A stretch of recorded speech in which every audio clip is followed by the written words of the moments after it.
Hello everyone, study challenges with me YouTube channel पर आप सभी का स्वागत है।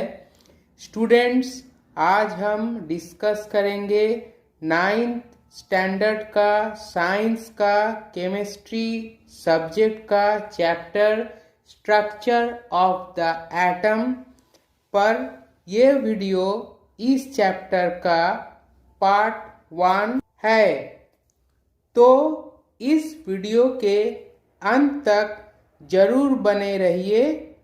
Students, I hope you will like this video, so let's start. Students, we will discuss about the chapter structure of the atom part 1. First of all, we will discuss about the introduction part of this chapter. Students, there is a question which is, what is the ultimate particle of matter? I mean to say, what is the smallest unit of matter? The smallest unit of matter is atom. According to Maharshi Kannada, matter consisted of indestructible particles called paramanus.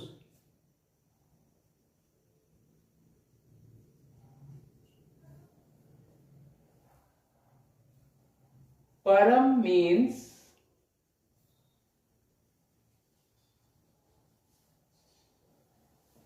ultimate,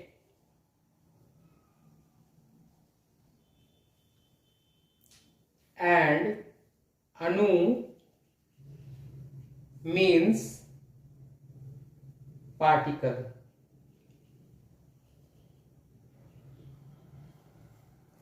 Now it is called atoms. A Parmanu does not exist in free state. Rather, it combines with other Parmanus to form a bigger particle called Anu. Now it is known as molecule.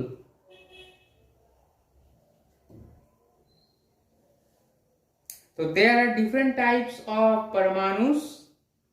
Each of them exhibits specific properties. The Greek philosopher Democritus called the Parmanu as atom, which comes from the Greek word atoms, meaning indivisible.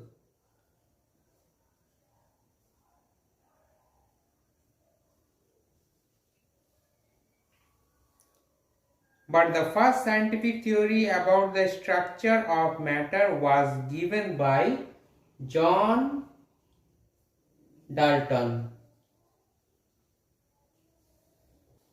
which considered atoms as a indivisible particles and are the fundamental building blocks of matter.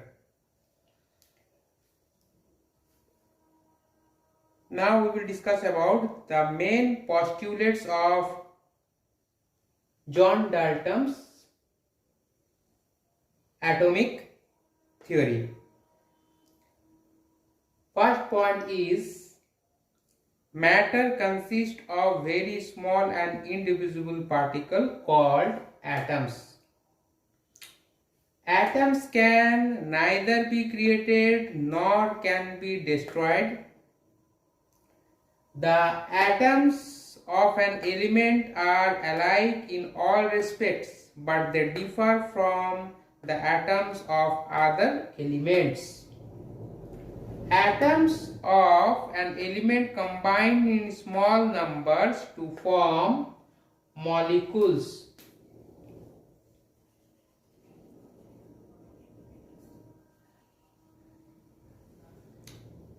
atoms of one element combine with atoms of another element in simple ratio to form molecules of compounds.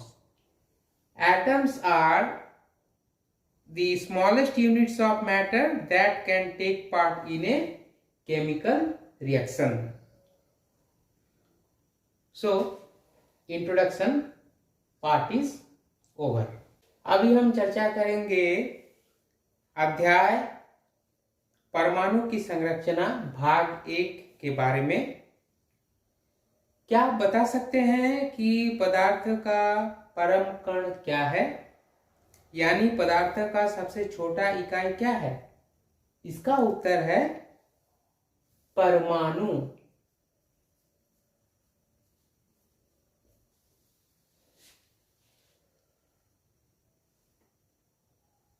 परमाणु पदार्थ का सबसे छोटा इकाई है।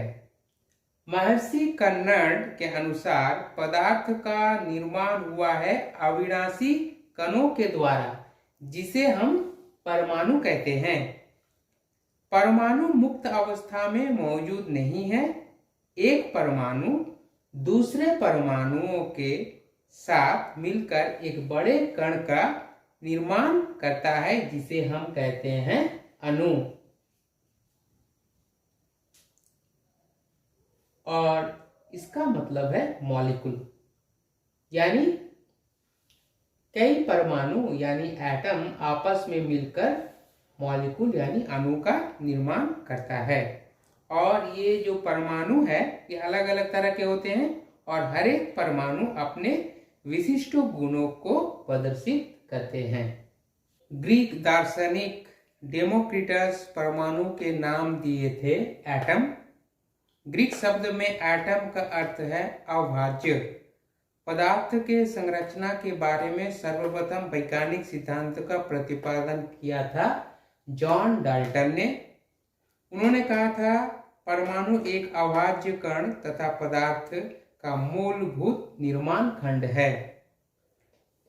हम चर्चा करेंगे जॉन डाल्टन के परमाणु सिद्धांतों के मूल तत्वों के बारे में।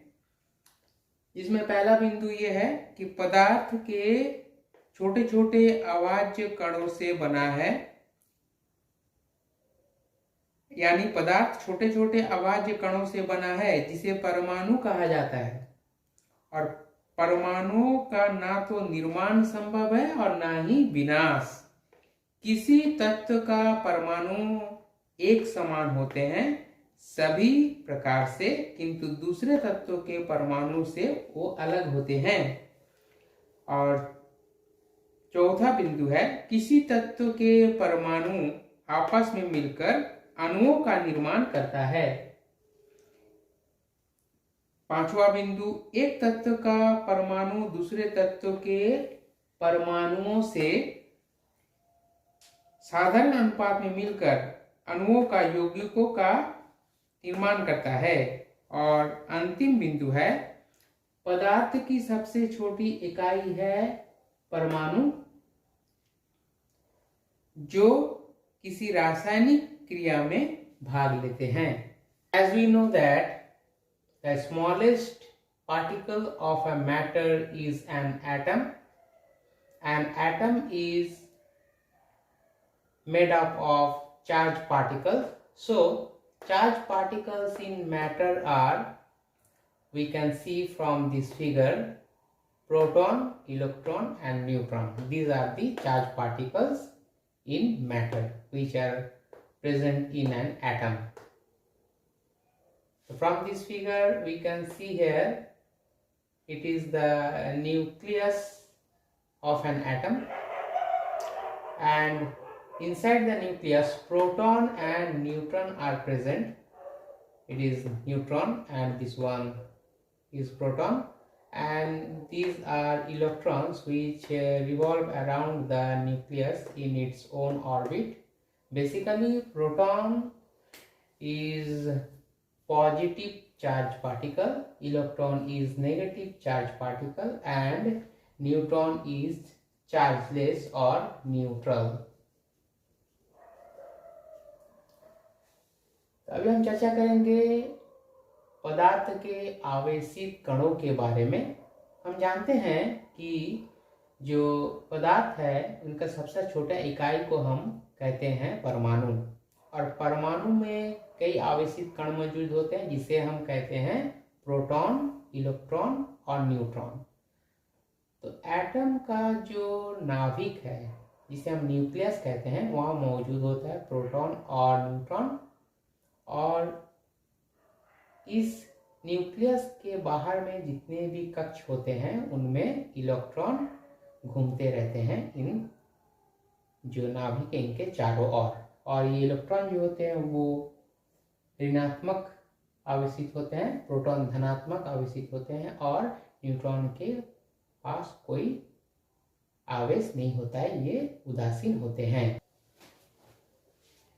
The topic is constituents of an atom. These are important constituents and essential constituents of all the matter.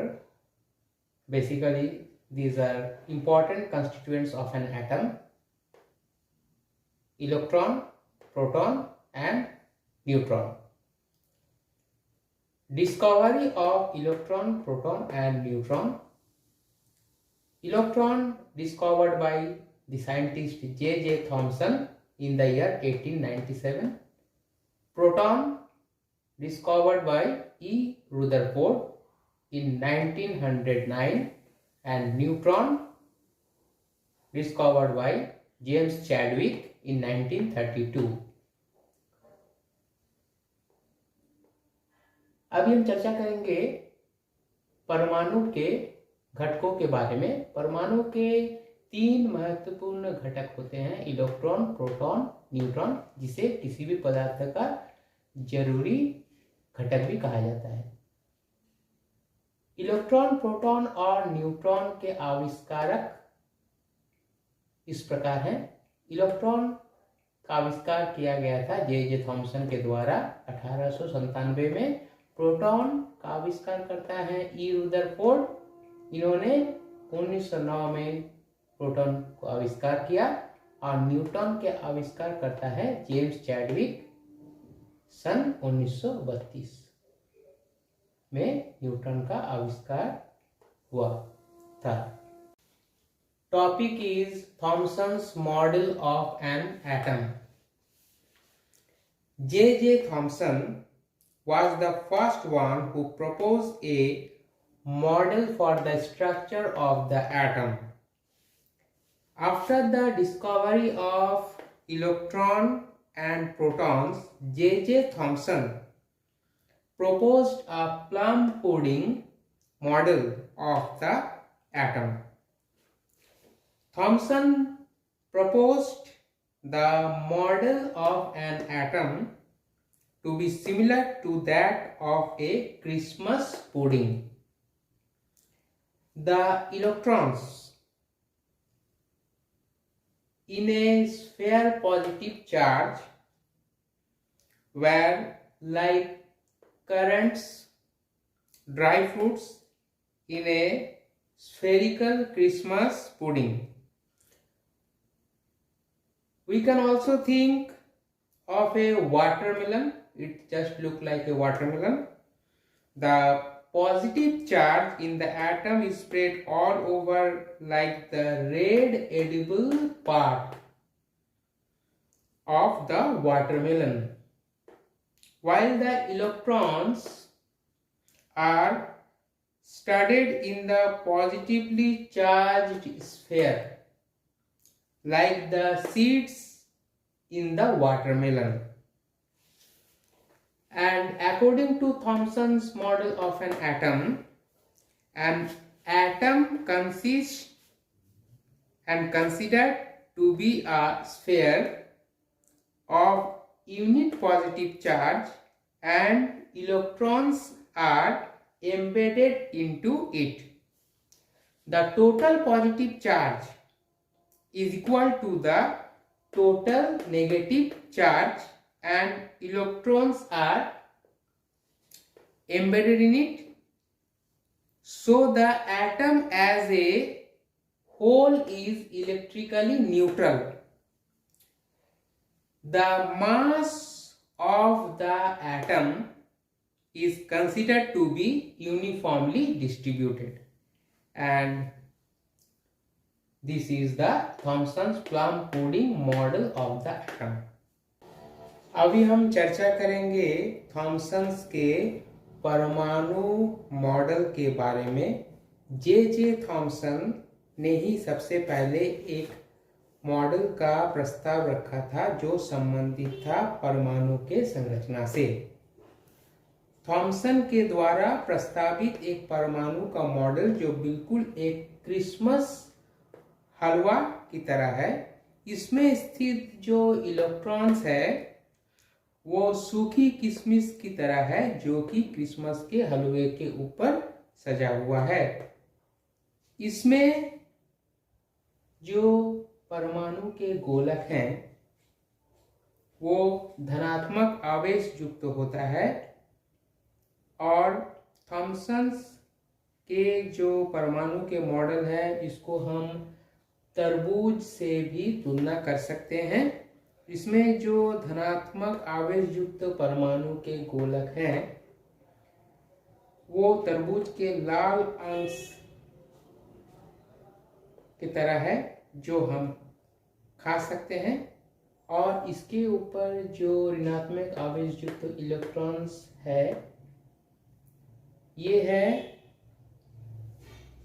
तरबूज के बीजों की तरह जो तरबूज के अंदर में स्थित होते हैं। अर्थात थॉमसन्स का जो परमाणु का जो मॉडल है इसमें जो परमाणु का गोलक है वो धनात्मक आवेश युक्त होता है, और इसका तुलना किया जाता है तरबूज से या क्रिसमस के हलवे से। और ये जो खाली जगह है ये तरबूज के लाल अंश है जो कि धनात्मक आवेश युक्त होता है और हम इसे खा सकते हैं, तथा इनके अंदर मौजूद ये जो ऋणात्मक आवेश युक्त है यह है इलेक्ट्रॉन्स जो कि तरबूज के बीजों की तरह है या क्रिसमस के हलवे के ऊपर सजावट किया गया सूखे किशमिश की तरह है। तो ये है थॉमसन्स का plum pudding model of the atom, यानी थॉमसन्स के परमाणु के मॉडल। तो थॉमसन्स के परमाणु के मॉडल को हम तरबूज या क्रिसमस का हलवा के नाम से भी जानते हैं। इलेक्ट्रॉन्स तथा प्रोटॉन्स के आविष्कार के बाद जे थॉमसन प्रस्तावित किए थे परमाणु के प्लम पुडिंग मॉडल को। थॉमसन्स के परमाणु मॉडल के अनुसार पहला बिंदु, एक परमाणु को माना जाता है एक धनात्मक आवेश युक्त गोलक जिसमें ऋणात्मक आवेश युक्त इलेक्ट्रॉन्स इसके अंदर अंतस्थापित यानी सजा होता है। दूसरा बिंदु, संपूर्ण धनात्मक आवेश बराबर होता है संपूर्ण ऋणात्मक आवेश के, जिससे एक परमाणु जो है वो संपूर्ण रूप से विद्युतिक उदासीन होता है। और तीसरा बिंदु है परमाणु के द्रव्यमान को सभी तरफ समान रूप से वितरित किया जाता है। Topic is Rutherford's experiment. Now we will discuss about Rutherford's experiment. Rutherford was interested in knowing how the electrons are arranged within an atom. So Rutherford designed an experiment for this. In this experiment, fast moving alpha particles were made to fall on a thin gold foil. He selected a gold foil because he wanted as thin as a layer as possible. This gold foil was about 1000 atoms thick, and alpha particles are doubly charged helium ions. I mean to say, an alpha particle is a doubly charged helium ion containing 2 protons and 2 neutrons. Rutherford observed from his experiment that first most of the alpha particles went straight through the foil. Here we can see. Second point, some alpha particles were slightly deflected. Here we can see slightly deflected in number 2 from their straight path, and very few, nearly 1 in 10,000 alpha particles either deflected by very large angles or completely bounced back. Here we can see in number 1. Later, Rutherford generalized the results of alpha particle scattering experiment and suggested a model which is known as Rutherford's atomic model. Here in this figure we can see it is the positively charged nucleus containing protons and neutrons, and deflected alpha particles have been seen here, and this one is the deflection of alpha particle by a gold leaf. Here is the gold leaf. It is number 1, the bounced back, very few alpha particles, and number 2, deflected slightly, some are alpha particles, and most of the alpha particles were straight through the foil. Here is number 3, and it is the screen all around it. Here is the gold leaf, and it is the beam of alpha particles. So the Rutherford's experiment is clear. अभी हम चर्चा करेंगे Rutherford's प्रयोग के बारे में। Ernest Rutherford ये जानने के लिए उत्सुक थे कि एक परमाणु में इलेक्ट्रॉन्स जो होते हैं वो कैसे, उनका विन्यास या वो कैसे व्यवस्थित यानी मौजूद होते हैं। इसलिए रदरफोर्ड ने एक प्रयोग किए। उन्होंने अपने प्रयोग में द्रुतगामी अर्थात जो तेजी से गमन करने वाले अल्फा कणों का इस्तेमाल किए थे और अल्फा कणों को एक पतली सोने की पन्नी पर गिरने के लिए बनाए। उन्होंने अपने प्रयोग में सोने की पन्नी का इस्तेमाल इसलिए किए क्योंकि वो चाहते थे यथासंभव पतली परत। तो सोना एक नरम धातु है जिसकी बहुत पतली पन्नी बनाई जा सकती है, जो दूसरे धातुओं की नहीं बनाई जा सकती। ये सोने की पन्नी 1000 परमाणुओं के बराबर मोटी होती है, जो अन्य धातुओं में संभव नहीं है। इस कारण से रदरफोर्ड ने अपने प्रयोग में सोने के पन्नी का इस्तेमाल किया था। एक अल्फा कण होते हैं 2 गुना आवेशित हीलियम आयन के बराबर, जिसमें 2 प्रोटॉन और 2 न्यूट्रॉन होते हैं। रदरफोर्ड अपने प्रयोग में जो अवलोकन किए वो इस प्रकार है। पहला, अधिकांश अल्फा कण सोने के पन्नी के माध्यम से सीधा चला गया, जो यह नंबर 3 में दिखाया गया है।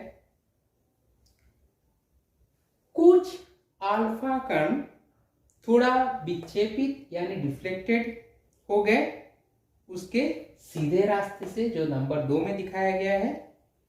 और बहुत ही कम अल्फा कण या तो विक्षेपित हुए बहुत ही ज्यादा कोणों से अथवा संपूर्ण रूप से वापस आ गए, जो नंबर 1 में दिखाया गया है। बाद में रदरफोर्ड ने अपने अल्फा कणों के जो प्रकीर्णन यानी स्कैटरिंग एक्सपेरिमेंट प्रयोग के परिणामों को सामान्यीकृत किए तथा एक सुझाव दिए परमाणु मॉडल के बारे में, जिसे रदरफोर्ड का परमाणु मॉडल कहा जाता है। तो इस चित्र में हम देख रहे हैं कि अल्फा कणों जो कि विक्षेपित हुए हैं उसके बारे में दिखाया गया है। ये है धनात्मक आवेश युक्त नाभिक यानी न्यूक्लियस, और ये डिफ्लेक्टेड हो रहे हैं अल्फा के कण, ये दिखाया गया है। दूसरे में विक्षेपित अल्फा कण एक सोने के पन्नी के द्वारा, ये दिखाया गया। ये सोने का पन्नी है, ये एक पर्दा है जो चारों तरफ से घिरा हुआ है, ये बीम है अल्फा पार्टिकल का। और नंबर 1 जो है ये कुछ जो अल्फा पार्टिकल है उसमें बताया गया है कि वो बहुत ही कम संख्या में है जो विक्षिप्त हुए, यानी वो संपूर्ण रूप से वापस आ गए। 2 नंबर में दिखाया गया है कि बहुत ही कम यानी कुछ अल्फा कण थोड़ा विक्षेपित हो गए अपने सीधे रास्ते से। और 3 नंबर में दिखाया गया है कि अधिकांश जो अल्फा कण है सोने के पन्नी से माध्यम से सीधा चला गया। तो रदरफोर्ड का जो प्रयोग है ये इस तरह हम इसको आलोचना की। The topic is Rutherford's model of an atom. According to this model, the atom consists and contains a large empty space, means extra nuclear space, and this is why most of the alpha particles pass through the metal foil without deviating from their path, which we have already discussed in previous topic about the deflection of alpha particle by a gold leaf. There is a positively charged mass at the center of the atom known as the nucleus, in which the entire mass of the atom is concentrated. Therefore, the nucleus is densest part of the atom. The electrically positive nature of the nucleus is supported by the fact that the positively charged alpha particles approaching the nucleus get deflected. This proved that the nucleus contained protons. The size of the nucleus is very small compared to the size of the atom. This is proved by the fact that most of the alpha particles straight through the gold foil, which I have already discussed in previous topic about the deflection of an alpha particle by a gold leaf. The electrons revolve around the nucleus at large distances from it in circular orbits found in the empty space of the atom. An atom as a whole is electrically neutral because the total positive charge of the nucleus is balanced by the total negative charge of the electrons, which we are seeing in this figure. That is, the number of protons and electrons in an atom are equal. Electrons revolve around the nucleus in closed circular path called orbits. The force of attraction between negatively charged electrons and positively charged nucleus is therefore counterbalanced by centrifugal force acquired by the revolving electrons. Rutherford's atomic model is similar to the structure of the solar system. The Rutherford's model of the atom was somewhat like that of the solar system. Just as in the solar system, the sun is at the center having the maximum mass and the planets revolve around it. In an atom, the nucleus contains the main mass and the electrons revolve around it in orbits or cells. अभी हम चर्चा करेंगे Rutherford के पारमाणविक model के बारे में। इस model के अनुसार पहला बिंदु, परमाणु में एक बड़ा खाली जगह होता है जिसके कारण अधिकांश अल्फा कण सोने की पन्नी के माध्यम से सीधा चला जाता है बिना विक्षेपित हुए अपने रास्ते से। ये हम पिछले टॉपिक में चर्चा किए थे। दूसरा बिंदु है, परमाणु के केंद्र में धनात्मक आवेशित द्रव्यमान मौजूद होता है जिसे परमाणु का नाभिक कहा जाता है, जिसमें परमाणु का संपूर्ण द्रव्यमान केंद्रित होता है। अतः परमाणु के नाभिक को सबसे घना हिस्सा कहा जाता है। तीसरा बिंदु है, परमाणु के आकार के तुलना में परमाणु के नाभिक का आकार काफी छोटा होता है। इससे ये प्रमाणित होता है कि अधिकांश अल्फा कण सोने की पन्नी के माध्यम से सीधा चला जाता है। चौथा पॉइंट है, इलेक्ट्रॉन्स परमाणु के नाभिक के चारों तरफ घूमते रहते हैं अधिकांश दूरी बना करके। पांचवा पॉइंट, एक परमाणु संपूर्ण रूप से विद्युतीय उदासीन होता है क्योंकि संपूर्ण धनात्मक आवेश नाभिक का संपूर्ण ऋणात्मक आवेश इलेक्ट्रॉन्स के द्वारा संतुलित होता है। किसी परमाणु में प्रोटॉन तथा इलेक्ट्रॉन की संख्या समान होता है। और छठवां पॉइंट है, इलेक्ट्रॉन्स नाभिक के चारों ओर अपने गोलाकार पथ में घूमते रहते हैं जिसे कक्ष कहा जाता है। रदरफोर्ड का पारमाणविक मॉडल सौर मंडल के संरचना की तरह होता है। जिस तरह सूर्य होता है सौर मंडल का केंद्र बिंदु और इसमें सर्वाधिक द्रव्यमान मौजूद होता है, और दूसरे ग्रह जो होते हैं वो सूर्य के चारों तरफ घूमते रहते हैं। उसी तरह परमाणु के नाभिक में मौजूद होते हैं सर्वाधिक द्रव्यमान, और इलेक्ट्रॉन जो है ये अपने अपने कक्ष में घूमते रहते हैं।